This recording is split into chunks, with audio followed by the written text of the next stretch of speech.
Hello everyone and welcome back to Ep.12. Initially, this is a comparison video. So what we're going to be looking at is the same thing that I did many moons ago, comparing FSX actually to Ep.11. Comparing and contrasting the two sims, what each does well, what each could improve on, and then making a decision as to what might be best in your specific case scenario. I'm going to probably break this down into multiple episodes, simply because there's just so much that I like to do on these. The last one I made was over an hour long. So to make it a little more digestible, I'll make it a couple episodes. This time around, we're going to be looking at some of the basics, the visuals, the UI, the weather, real-world weather downloading, and that sort of thing. And then some basic flight stuff. And then later on, we'll look at instrument approaches, instrument packages, and I guess towards the end of this episode we'll do an overall from vanilla review where we'll look at the aircraft that were available in Flight Sim from vanilla, FS2020 from vanilla, and then what Ep.12 currently offers from vanilla. So without further ado, let's hop into our beautiful Cessna 172 here in Ep.12 and take a look. So then, getting started on our walk around of the 172 as far as visuals go. All in all, I think it's a nice fresh coat of paint over what's probably a pre-existing model. It does kind of fall apart when you get a little bit close. Some of those nicer textures aren't present that you would expect on a current gen system. I think I've mentioned it 3 times now across the 3 videos that I've done involving Ep.12, but I absolutely love the pulse feature that you get with the older incandescent bulbs. And you might have thought it was my mic doing it early, but if I come back around to our wingtip and I get close to that strobe,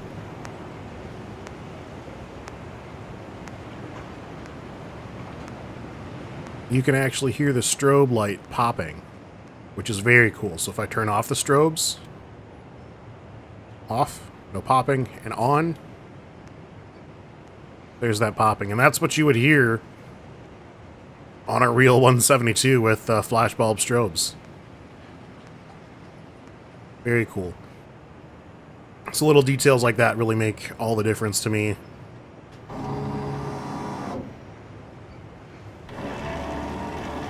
I like the difference in the flap sounds. Animations, I think, look adequate for the flaps.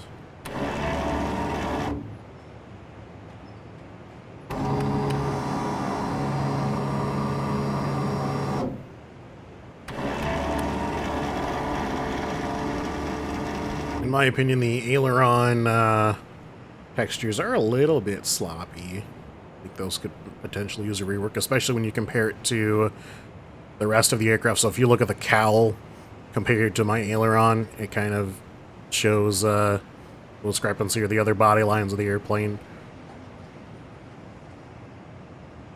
Similar story with the rudder. The rudder actually looks... the rudder actually looks okay. So the repeating theme here you'll probably hear from me is Flight Sim looks better, X-Plane models better. And I think that's a sentiment that a lot of people can kind of get behind when it comes to these two sims. So next, we heard all of the switching sounds, all of the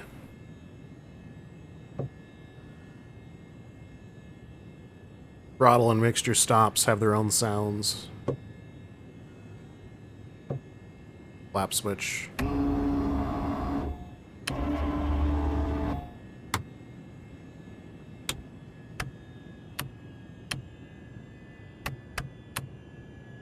You can hear the gyros spinning down now that I've shut off the master battery. Looks like no animation for cabin heat or cabin air.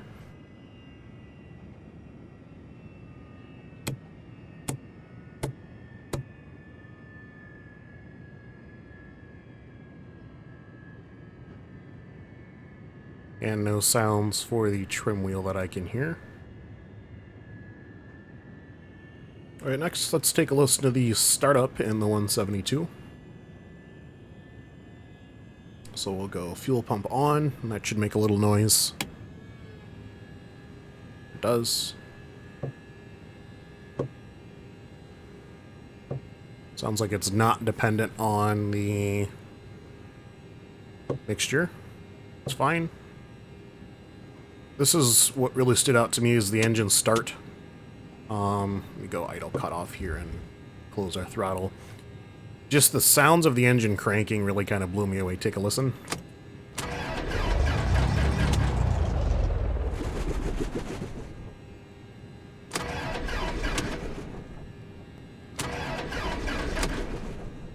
That really kind of blew me away. And then when we get a full startup,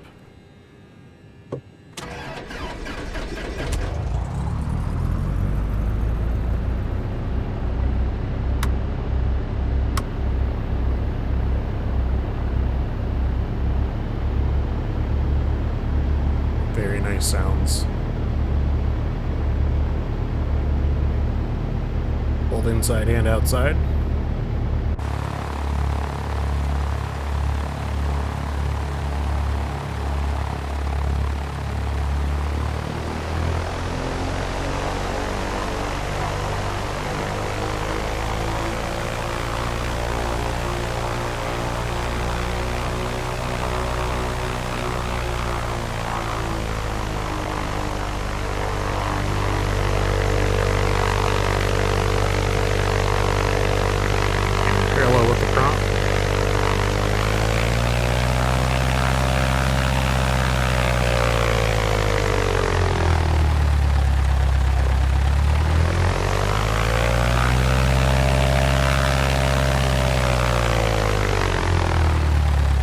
Animations on the gear strain as we increase our thrust. And then behind the aircraft,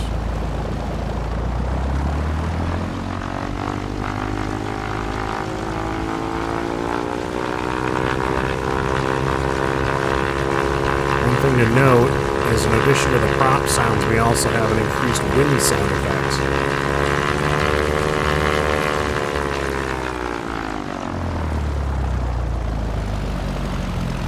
That's very good as well. Okay, so taking a step away from the aircraft visuals, and let's take a look at some of the ground visuals, in particular the scenery that we have here at Lambert in St. Louis. We're obviously atop the control tower right now, and we've got a terminal to our right. It's a terminal straight ahead of us, it looks like, maybe, and a terminal to our left. All in all, obviously, there's a few airplane discrepancies. You know, you're not going to see that China Southern Airbus or that SAS MD-80 or these Austrian CRJs. But I'm willing to let a lot of that go simply because it's real aircraft of real airlines at the gate versus Flight Sim's generic airplanes. And those of you who played FS2020 know what I'm talking about. They're these pointy-nosed, generic, boring, weird-looking airplanes that don't look like anything. There's a payware mod to put liveries on them, but I just recommend AIG, which is free. But we're not here to talk about mods. We're here to talk about the out-of-the-box experience, and I think X-Plane takes it. Again, you're not going to see these, what are these, Dorniers? You know, at St. Louis, you're not going to see them, but I'd rather have this kind of stuff here versus some no-name pointy airplane with bright, colorful sachets down the side of it. Airlines might be dated so Delta doesn't fly those colors anymore. US Airways, do they even still exist? If so, do they still fly that color on their Airbuses? I should point out the textures on the aircraft are a little bit buggy right now. This is still an early access build, so we're going to be a little bit more lenient towards X-Plane. Flight Simulator 2020 has had a lot of time to develop itself, and X-Plane has not, so.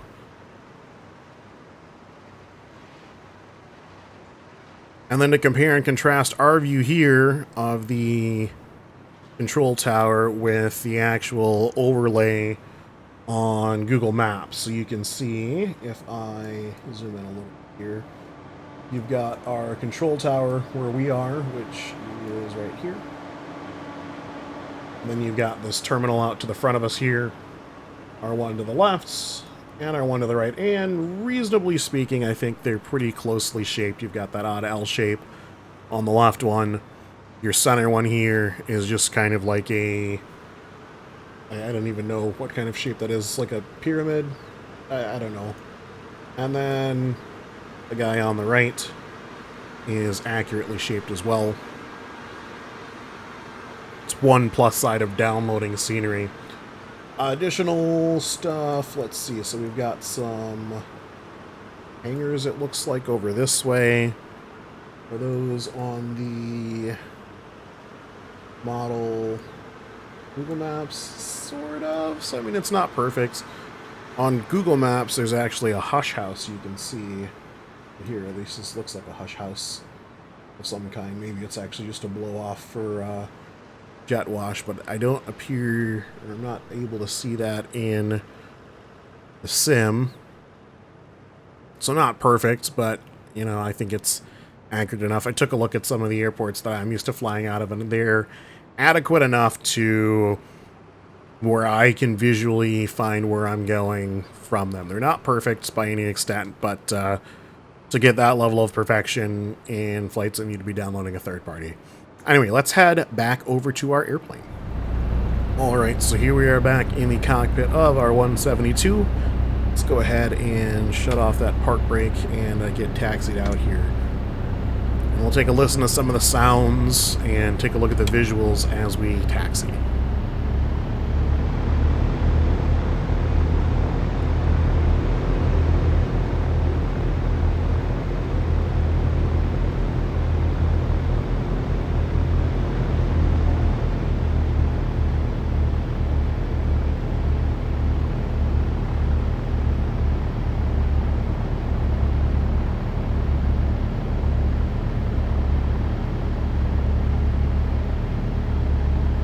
All in all, I think it's fairly good as far as the audio goes, especially for a default airplane.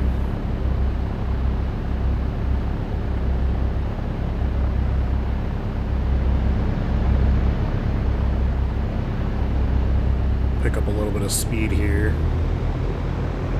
See if we get any taxi rumble as we're taxiing.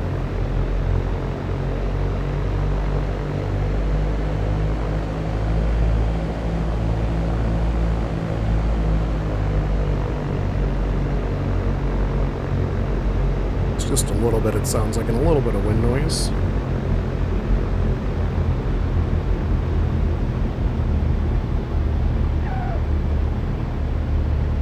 Brakes make nice squealing sounds when you lock them up. That's a X-Plane staple for those of you who've been around since, geez, I think they introduced that sound effect in 9. Was it 9 or 10? Alright, let's do a run up here. We're a little bit past the hold shorts, but that's okay.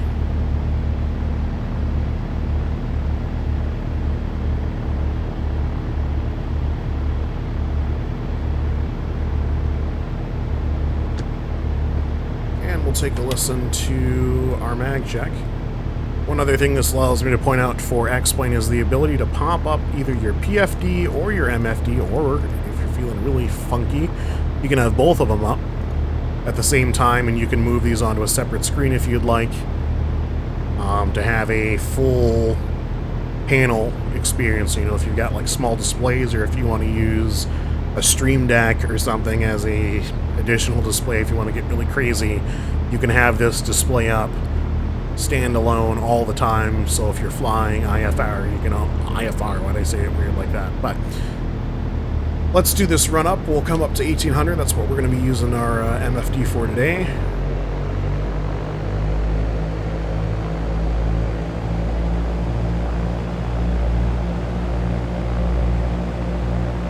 So there is 1800, just thereabouts, maybe a little bit shy. And we'll take a listen from the outside. Kind of already did, I know.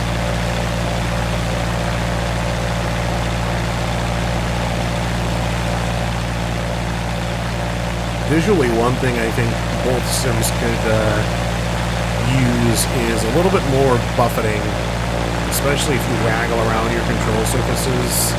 You get a little bit, but the airplane really should be kind of doing this sort of thing on its own without me waggling the elevators and ailerons.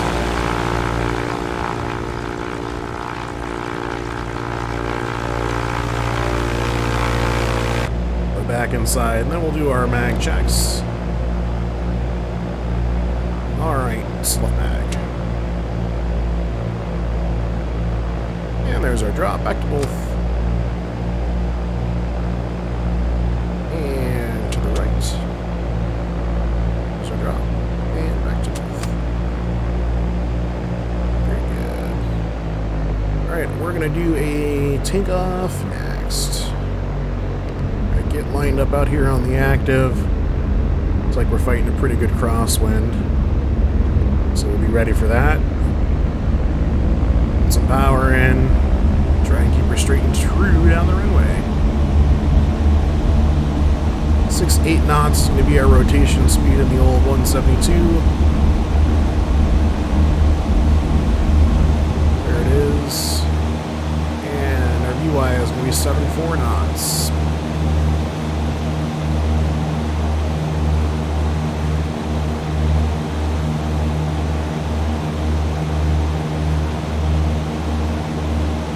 So the airplane holds itself exceptionally well, or I should say it holds up exceptionally well to my muscle memory of actually flying 172s in the sim.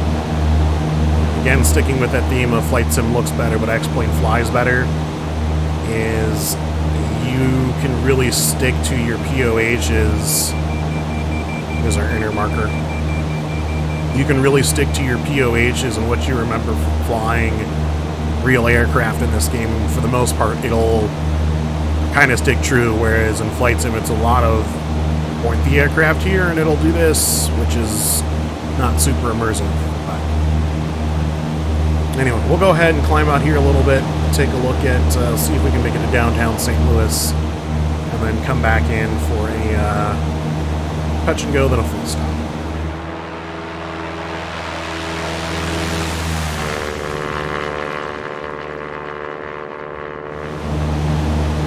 As we're departing the Lambert Airport, it is worth noting that all of the scenery in X-Plane is built, so you actually have to physically download all of the scenery.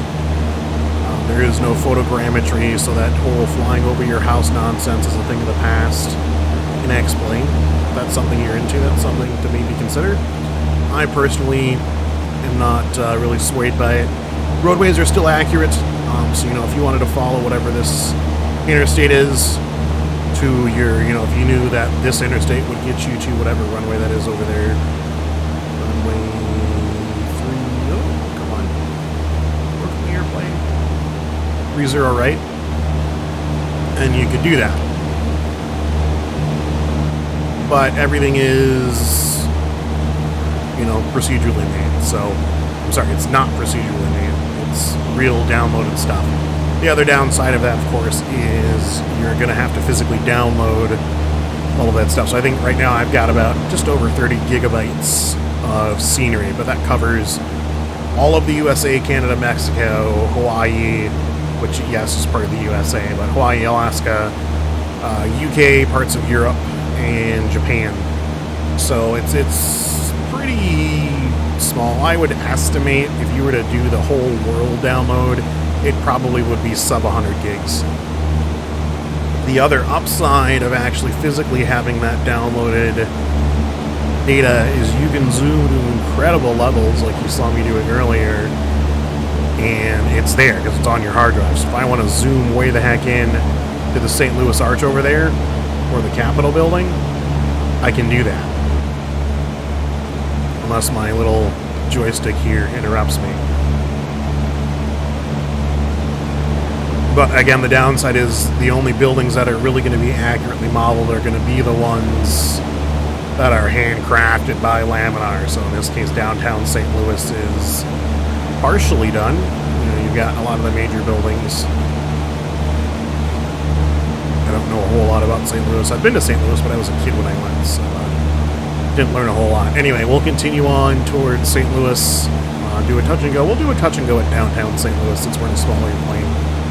And continue from there.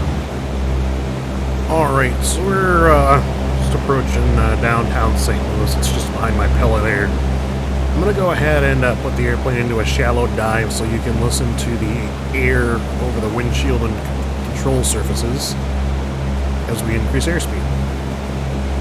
You'll also notice on the fixed hitch prop, like we have on the 172, that RPMs will increase. I'm not moving the throttle, RPMs just increasing. In addition to that, I've got to put either more forward yoke in to keep the aircraft level, or at this attitude, I should say, as well as, or I should say alternatively, pushing nose down trim in, but we're going to just use the yoke for now because we're going to come out of this dive in a second. Downtown St. Louis.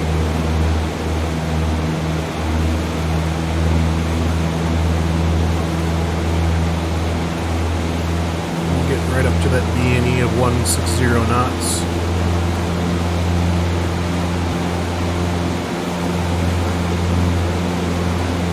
Pull out some power, start slowing down.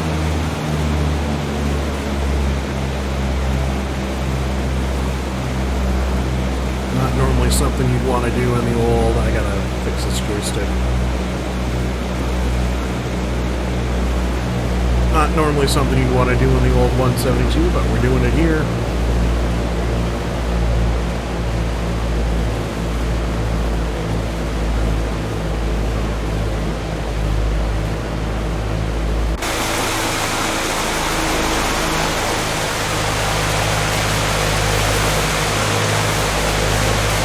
There we go. They even modeled that helipad barge. That's a real helipad in St. Louis. At least it was when I was last there.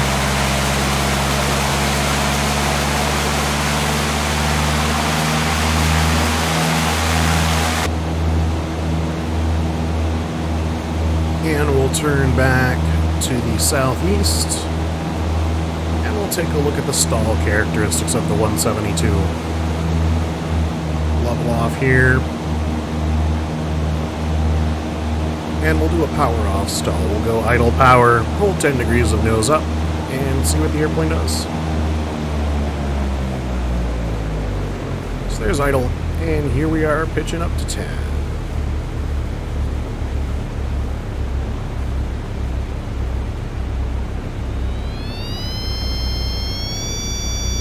There's your stall horn.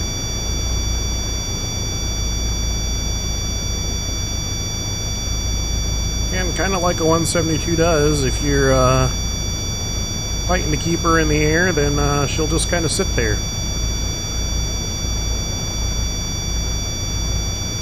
And we'll recover.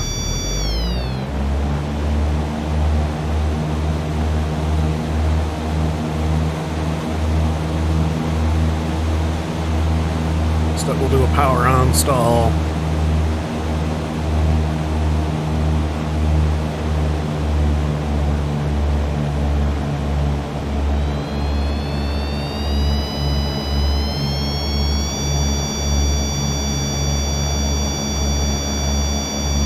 Shoot for 20 degrees. Get the airplane really unhappy.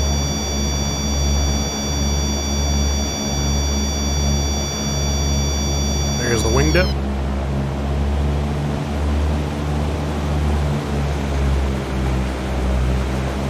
And now for something the 172 SP is not certified to do, according to our little plaque there, is spins.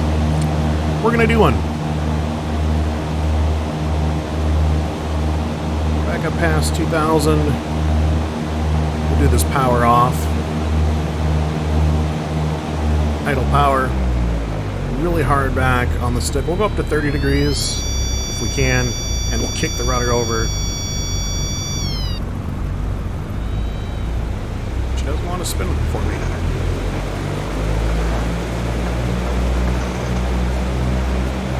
Let's get some more angle of attack in here. 40 degrees, 45.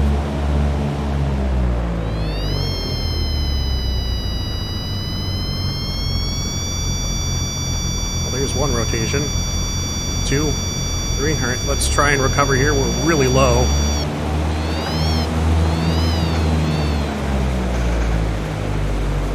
And you can hear the aircraft stressing and straining under my aggressive control inputs.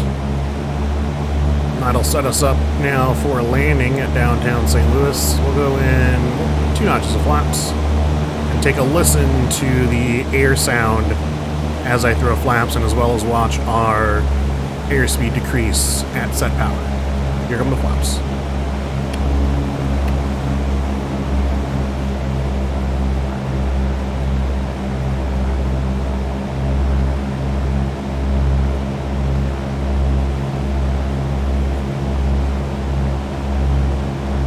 You can see, in addition, our attitude indicator, our backup attitude indicator, is not happy with us due to all those rotations we did earlier.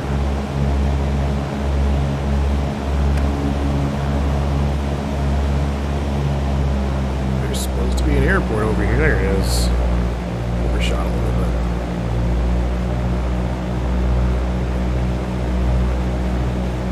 bit. So we're just going to let that out of attitude backup HSI go for now. Normally we would attempt to straighten level and recage it, but for now. I don't see a cage option. I think normally you'd pull that out and it would recage it.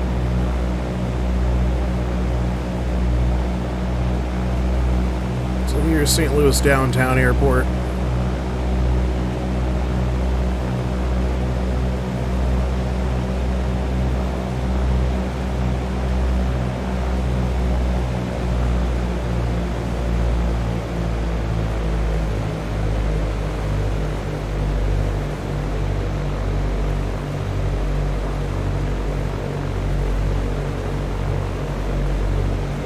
Get our trim reset for takeoff.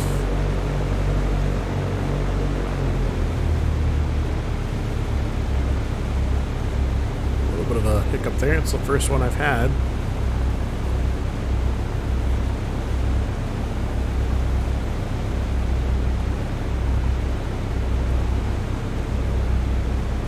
Nicely set up for a touch and go now. Just over the touchdown zone, flare. It's a touch, you can hear the ground rumble. Now, let's go.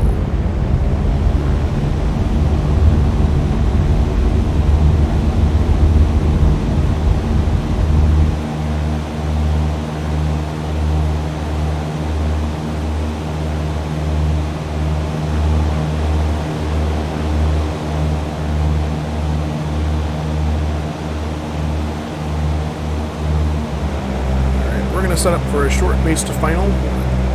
This guy here, whatever runway this is, I'm familiar. Inside of our VFE, so we'll start dropping flaps.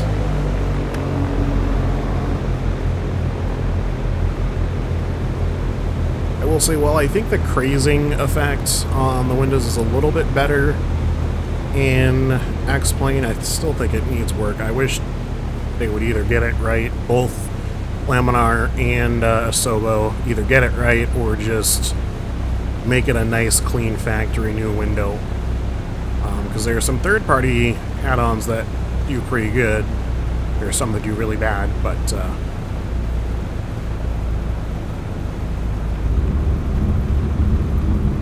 there's that for a greaser. And again, if we slam on the brakes, we'll get that squeal.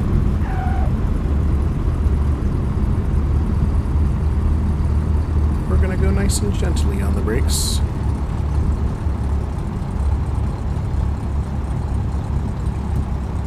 Work on the rudder pedals a little bit.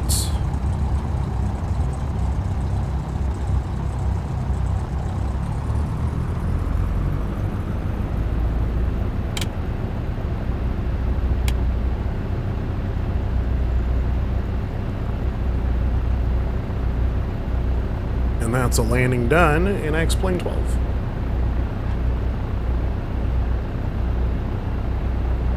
I mentioned it in my initial release video, but for those of you who didn't see that, both X-Plane and Flight Sim I should say Track IR supports both X-Plane and Flight Sim. I don't think there's any additional supporting they need to do on their end.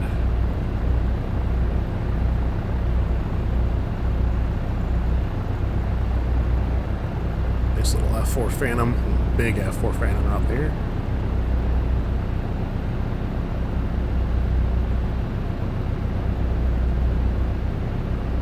Alright, parked up.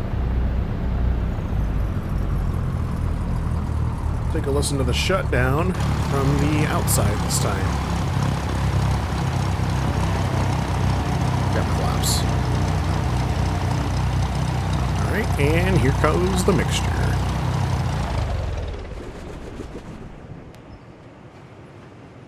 Really like the animation on the prop where it kind of back kicks a little bit as your engine winds down. That's very nice. So that's a quick look at what X-Plane has to offer from initial. Let's head over to Mr. Asobo. See what they've got going on. Alright, and here we are in Flight Sim, and you can immediately see the very nice, crisp, clear colors, the nice definition between the lights and the darks, and I'm just kidding, this is actually what it looks like. This is a reshade, which is such a popular option in Flight Sim. It's everywhere. So we're going to be using the default, this color scheme here, for Flight Sim, because again, we're looking at everything as vanilla as I can get it. There are some third-party mods, like that Eurocopter there is an add-on. The fuel truck in the background, where'd you go? There you are. This fuel truck is part of an add-on. Obviously the F-22 is part of an add-on, and all of these real aircraft, so that Challenger, the Azul, Embraer, and whatever that other jet is out there are all part of an add-on. But everything else is default. I've got default scenery. I'm not using the Microsoft or the Google Maps 2020 enhancement. So we're pretty default as far as this goes. Again, in a 172 SP with the G1000. And we'll take a look at textures here as well. Now, minding that this sim is a couple of years old at this point, I think it still holds up pretty well. And my earlier statement of Flight Sim looking prettier does, for the most part, hold true. I like the little animated ground cruise that you get out of the box with Flight Sim. The animated pushback tug, which is kind of actually terrible, but it's more than you get an X-Plane out of the box. Heading inside, we'll take a look at the cockpit textures, and they all look reasonably good.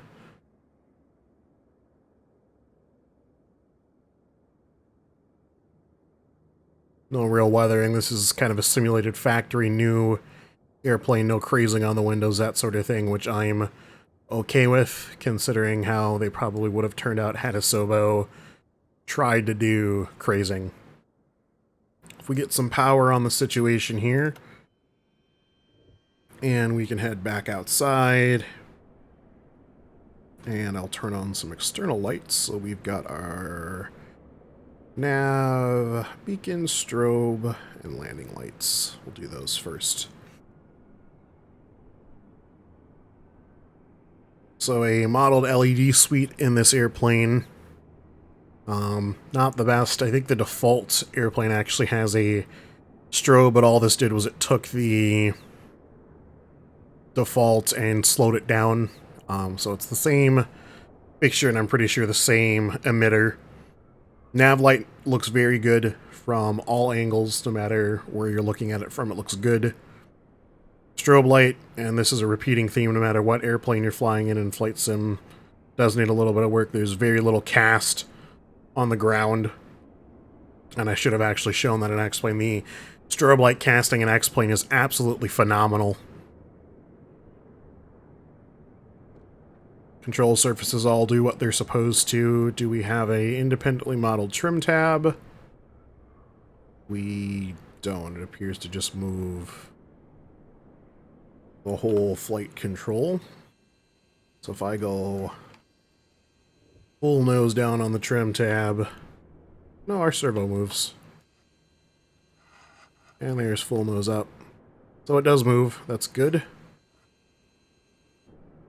Flaps. Very kind of generic sounding flap. Although on some of the new 172s it is a lot quieter, the flaps. I can tell you the 172 SPs that I flew when I was in flight school had a sound that was closer to what's represented in X-Plane, but I've been inside of 172s where the flaps do sound like this. Well, they sound closer to this.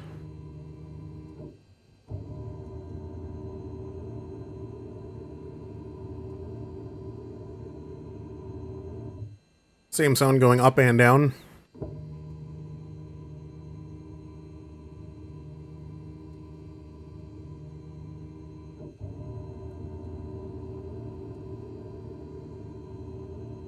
So no strain on the motor as it's trying to raise those flaps via the jack screw.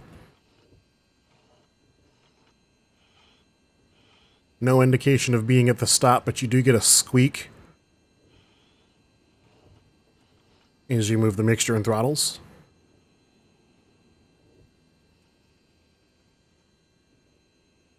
It's kind of an in-between trade-off in X-Plane. There wasn't really much noise as you were moving through the range of motion, but you got that hard stop indication. Whereas in Flight Sim, it's the opposite. You get noise as you're moving through the range. And no hard stop.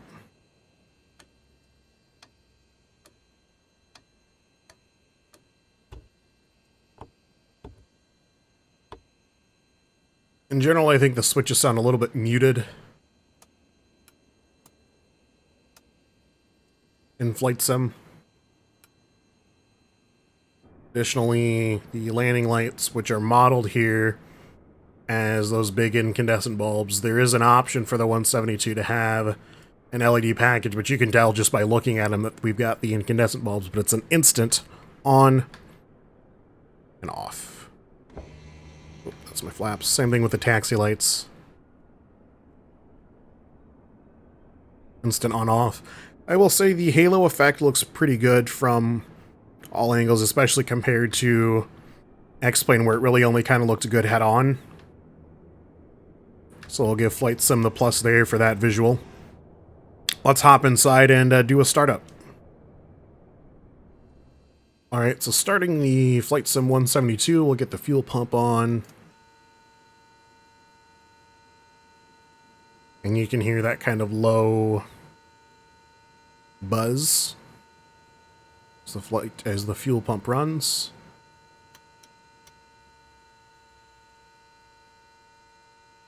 No nice engine kickover sounds or animations. It's kind of really generic when you key the starter.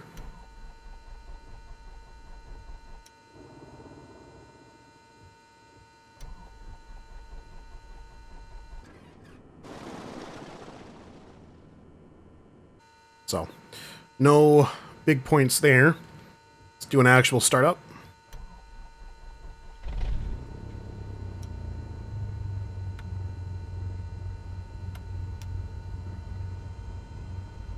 License Garmin's U1000 in Flight Sim, whereas X-Plane uses what's I think is the XP1000. Very similar, but we do have actual Garmin licensing on this unit.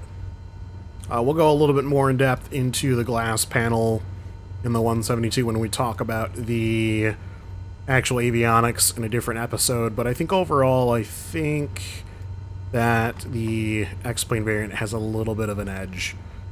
This is actually a free add-on that Asoba released for the G1000, because the original release one was kind of crap, if I'm being honest. It was basically good for telling you your basic six-pack info and where you were on the map, and that was it. And so they added a lot of stuff, but again, we'll cover all of that once we go into the avionics aspect. We do have a modeled cabin heat and cabin air pull knobs.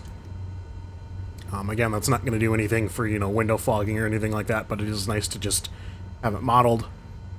Same lighting, or similar lighting suite on the X-Plane one that was front rear versus here it's side and side.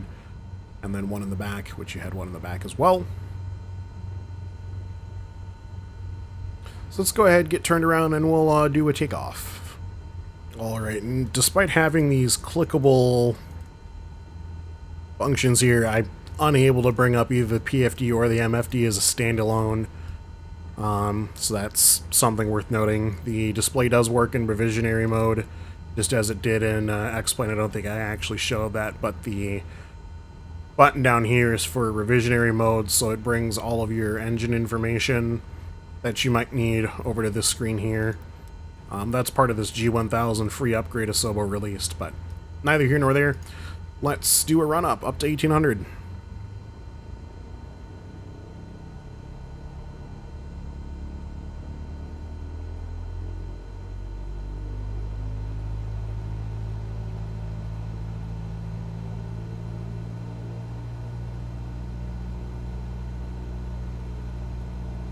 Right, there's 1800.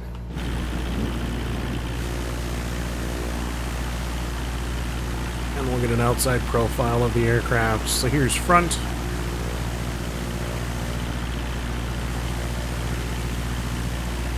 Directly in line with the prop. And then rear. And you can hear we get a little bit of wind noise as well. Although it almost sounds kind of like a fan versus that low, breezy sound you get.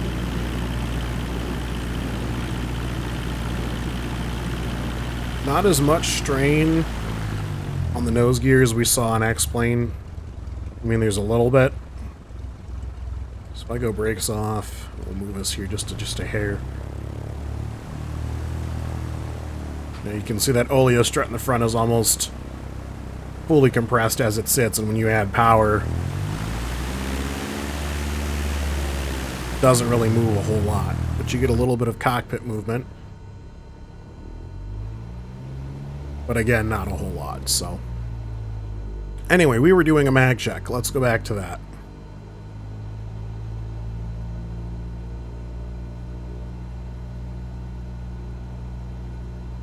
Okay, there's 1800, power set, and left.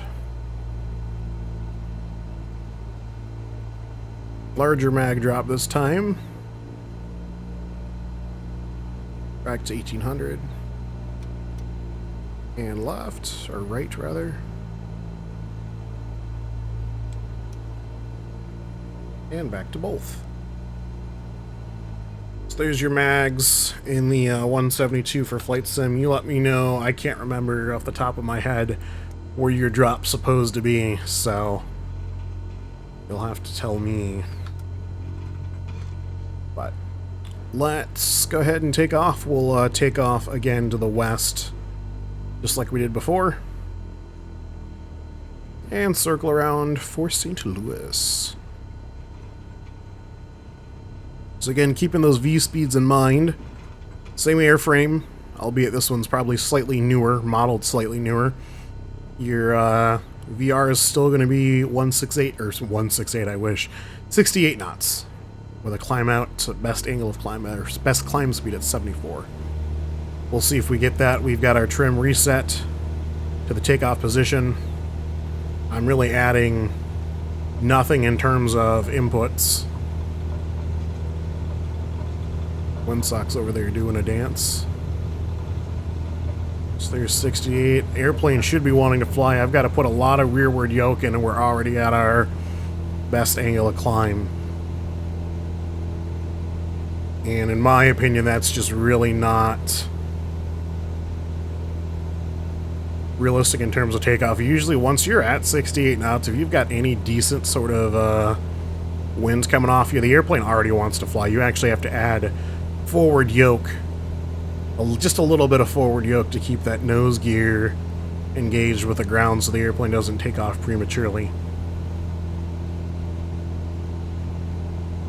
And of course the classic flight sim stutters come into play. There's our terminal again. Pretty realistic as far as the model goes. I'm not going to pull up Google Maps again, but you can tell for the most part it's realistically modeled. All of those airplanes down there are part of a third-party add-on that would quite literally take me an hour to uninstall and then 2+ hours to reinstall, so I didn't do that. Just imagine a bunch of garbage generic A330 looking pointy nose airplanes on the ground, and not as good of jetways. Try and get a picture of that somewheres. But nonetheless, we'll keep climbing at 74 out to St. Louis, downtown St. Louis.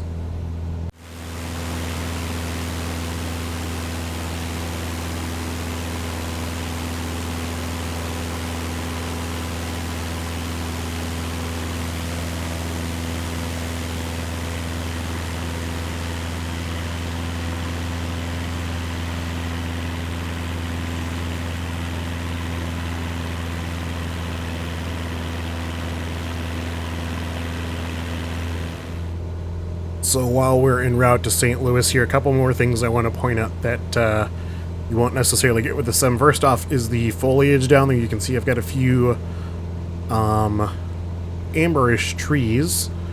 That is a Seasons mod that I'm running, so all of your trees, and that will look just the standard green, unless it's wintertime, and then it'll paint a nice white over them. As well as all of these birds that we're nearly colliding with are a third-party add-on. There's no avian life in Flight Sim from default, so you'll just have to make do with your imagination or buy the add-on that I did. Zoom is pretty well restricted. This is max zoom in Flight Sim, and honestly you don't really want to zoom much further than that. There is an LED slider that allows up to, I think it goes to 200. But, I mean, heck, even stuff down there does not look fully rendered in. And again, I'm on extremely fast internet. I should be more than able to download a lot of this stuff. The upside, though, is if given enough time, it'll load all of these buildings and that are actual real units. And this does get a little bit better as far as the imagery with the Google Map enhancement mod, which is free, but this is the default Bing. So, you know, whoever goes to that, we'll assume it's a school down there or that club, whatever it be, those tennis courts are a real satellite image. Same thing with that swimming pool, it's a real satellite image. So, you know, you can say, oh, I need to start my turn to base at the swimming pool. Well, there's your swimming pool. Whereas in X-Plane, you won't have that swimming pool to reference. On the upside, though, with it being satellite imagery, even though it might look a little bit lower poly from a distance, or I'm sorry, at a close distance from further away, it's going to give you a more realistic aspect of city density and that sort of thing. And just as with X-Plane, the roadways are going to be accurate to wherever you're going because it's taken from satellite imagery. So if you need to use a road to navigate, that was a big part of my flight training, was using roadways to navigate in VFR conditions. You're able to do that.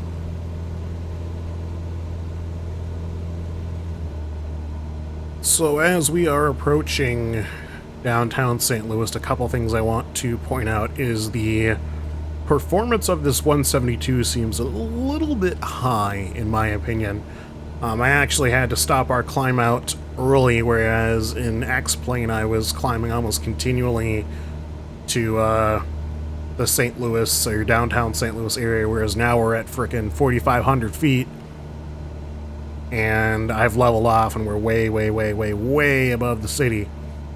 In addition to that, let's talk frame rates. So in X-Plane, I've yet to do any proper tweaking. I just kind of maxed everything out, and we saw, I think, 1, maybe 2 little hiccups during that recording. On average, I averaged right around 35, low 30 frames per second, we'll say, using a 3070 Ti and a i9-10900K with 32 gigs of DDR4 RAM. And right now in Flight Sim, I'm holding right around 35 to 33, depending on where I look. If I look you know, somewhere where there's not a lot to render, I'm up in the 40s. But if I look down at downtown St. Louis there, we're right down to 32. If I go outside, it's right around the same, so we're down to 26 now. I know you guys can't see the overlay. I created it that way for my recordings, but it's there. Promise me. In fact, I will break your immersion real quick. There's my overlay that I'm using. So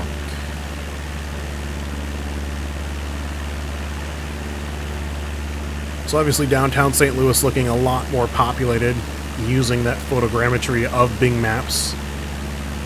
You know, before it was just kind of general auto-gen stuff, and then boom, cities. So if you're doing VFR flying and you have the means of pre-caching stuff, I don't have any of St. Louis pre-cached. So this is just as being loaded. I definitely have better performance out of Google Maps. I think for VFR flying, flight sim might be the way to go. So let's go ahead and start our dive in to past the arch here, and we'll take a listen to sounds of the Cessna as we increase our airspeed. Real steep descent here.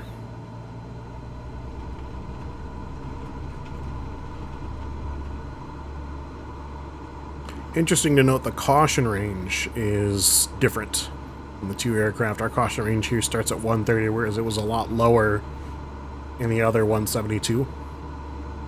Again, I'd have to consult a POH to see where each of those is, and maybe it's just different airframes that modeled it after.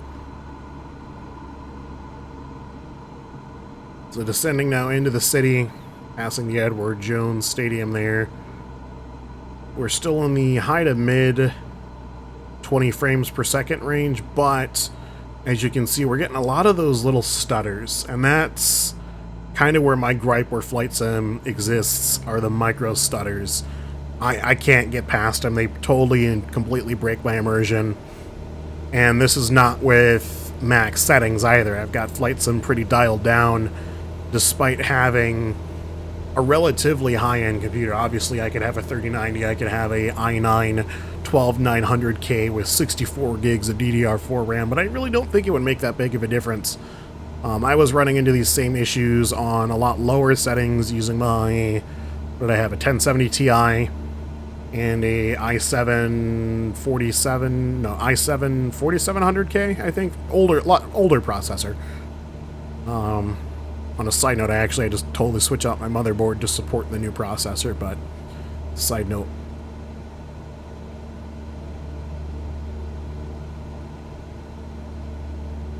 You can see there we've got trucks and stuff driving on top of the bridge surface. And if we go outside, here's our arch.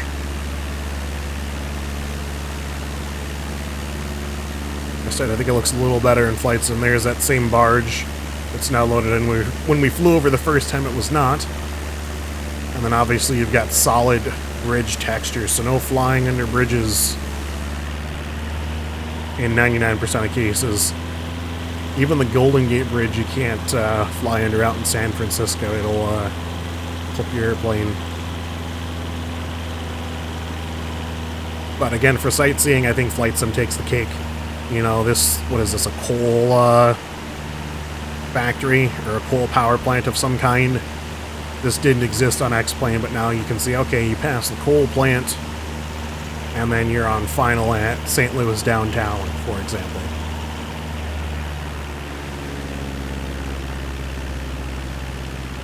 And these are just my observations. Obviously, I make these videos for your consideration, you know.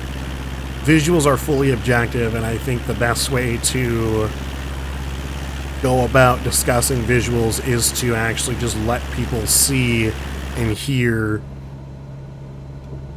things for themselves.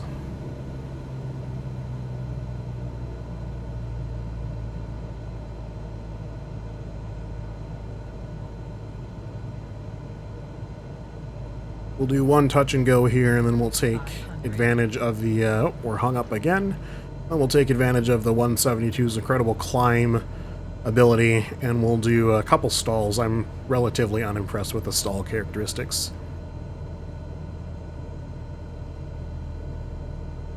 And I find the airplane just really, it's, in my opinion, a little bit too slippery for a 172. You know, the 172, while obviously aerodynamic being an airplane,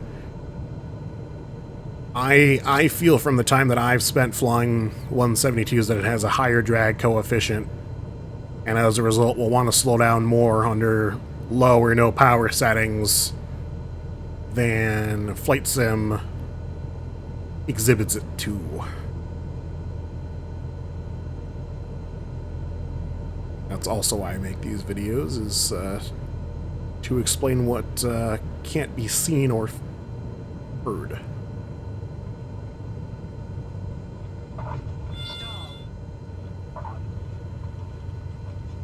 A little bit of a bounce. Nose gear back down, and here we go. Again, shooting for 68 knots indicated.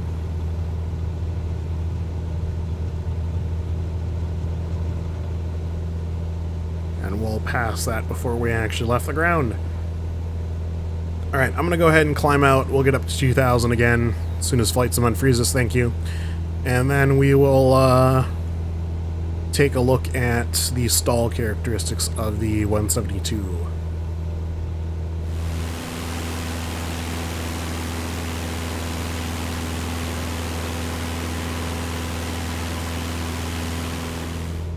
Alright, so I took a little advantage of the added performance in this 172 and rounded us out to 2,500 feet right there. So we'll go ahead and pull back the power, and we'll do a power off stall, just like we did before. Idle power and 10 degrees of nose up. Flight Sim will hopefully unfreeze itself. And we'll wait for the stall horn.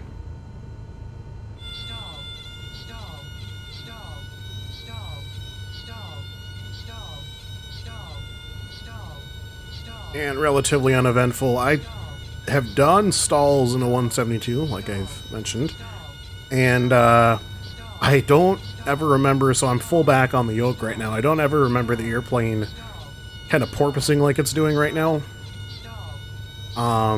You know, we would get into a stall and just really ream on the yoke, and the airplane would kind of pitch up, and then it would just gently oscillate back down. It's only 300, 400-ish feet. Lost that time around. We'll power out. Do a absolute garbage quality clearing turn here.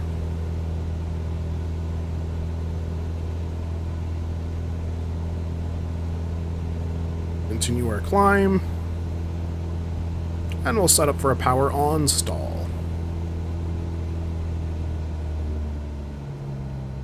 Getting a little more aggressive, we'll shoot for 20 degrees of nose up.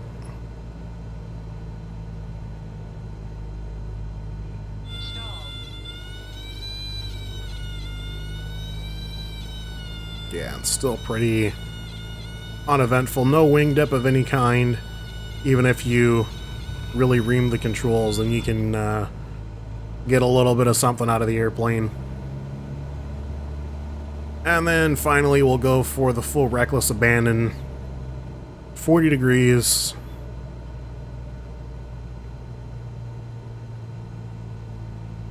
And we'll kick over the rudder while we're at it. See if we can induce a spin. There we go, neutral controls. And the airplane sorts itself out.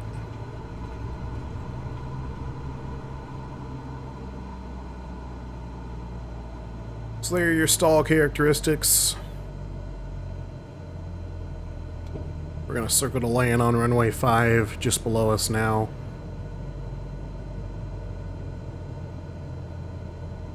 And I think that'll do it for the visuals and sounds overview.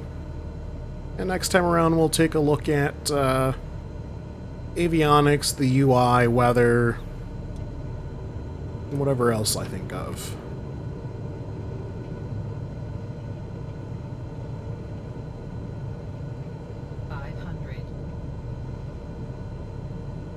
As far as runway textures go, I'm kind of indifferent. I see things that I like about each. X-Plane, particularly at night, the integrated runway lighting at night looks very good.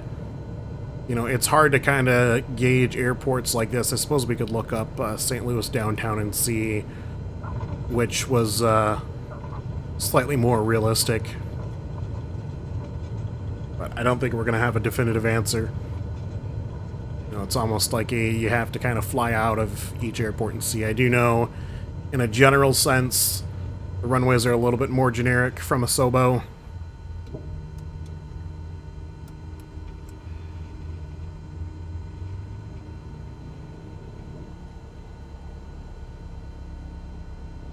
And here we are at downtown St. Louis. Similar looking scenery.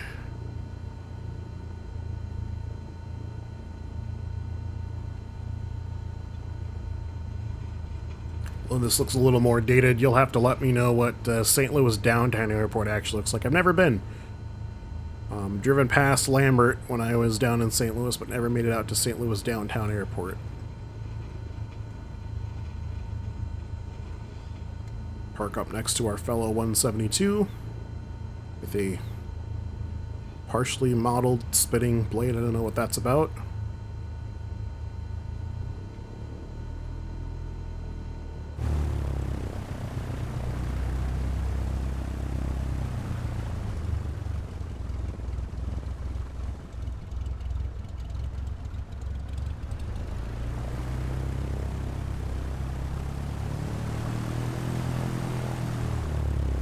We'll call that good. All ourselves parked. And we'll do another shutdown from the outside. Here goes the mixture. And you do get a little bit of airframe shake as well as a little bit of kickback. I think the kickback in X-Plane is more realistically modeled. But what do you guys think as far as the visuals and sounds of Flight Sim go? Which do you prefer? And that'll do it for this video. I'll catch you guys in the next one, where again we'll take a look at the G1000 avionics a little bit deeper. Take a look at a different comparable aircraft between the two sims, the weather, and the UI for each. Anyway, that'll do it for this video. I will catch you guys in the next one. Thank you very much for watching, and as always, take it easy.